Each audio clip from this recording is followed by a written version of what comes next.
And joining me now on the show is Michael Letts. Michael is the founder, president, and CEO of InvestUSA, a national grassroots non-profit that is helping hundreds of communities provide bulletproof vests for their police forces through sponsorship and fundraising programs. He's also had over 30 years of law enforcement experience and is a decorated US Army veteran. And those interested in learning more about Michael Letts and InvestUSA can visit investusa.org or michaelletts.us. Michael, welcome to the show. Always a privilege, Jason. Thank you so much for having me. You're doing a great job in keeping America and the world free.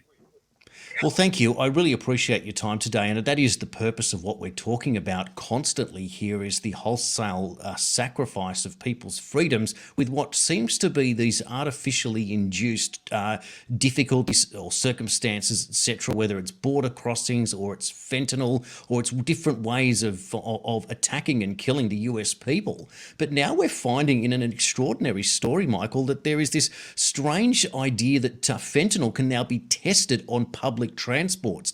And so authorities are out there, and this is a study that's come from the University of Washington. But goodness me, if we are looking at studies to see if there's fentanyl in the air, are we seeing a situation where authorities have just given up and all it is a case of pushing the points out there? But how do you stop it? Well, you raise a very good point. First of all, it's kind of similar to the smoking studies they did back, generations ago, where everybody smoked.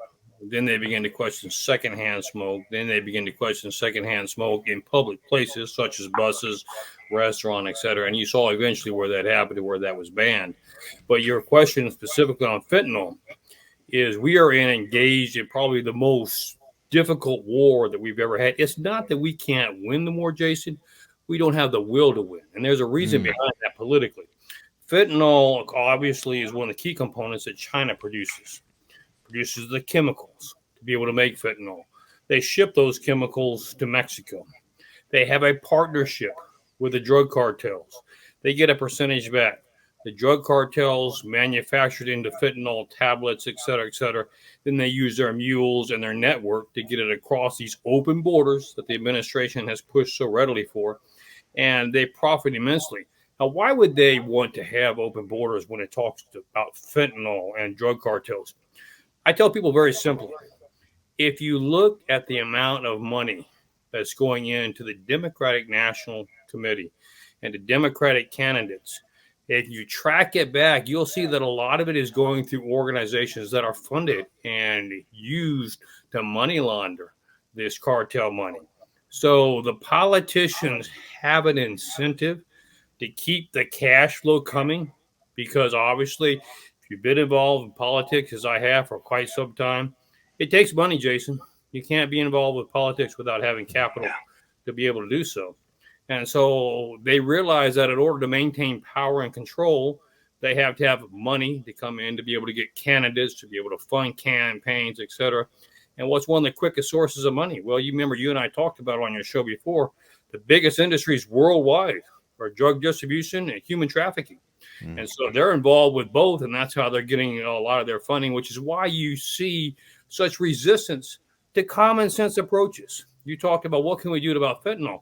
Close the borders. If we shut down the borders and make them airtight, you'll dissipate this problem overnight. And then we can just mop it up and clean it up on the interior of America. They don't want to do that. If they did that, what would be the consequences? You cut off their cash flow. You cut off their ability to bring other dissidents across the border, which remember, they're expected to be registered Democrats and help in election time. Even if they don't vote, here's how it works, Jason, very simply. You come across the border, they get your name. They don't care whether you show up or not. They send you a mail-in ballot. They intercept it. They fill it out. They make sure it gets stuff back in the ballot box. So they win-win either way. They win by using false ballots.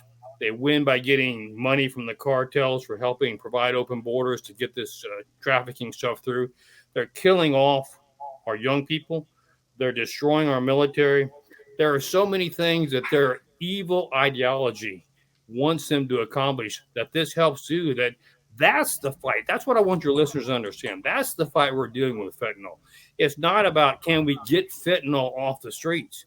It's do we have the will to deal with the corruption of the people that want to keep fentanyl on the streets. That's the only way to solve the problem. I think you've absolutely hit the nail on the head. It is becoming so obvious now that those on one side of politics are determined to do whatever they can to destroy America at the same time to keep themselves in power.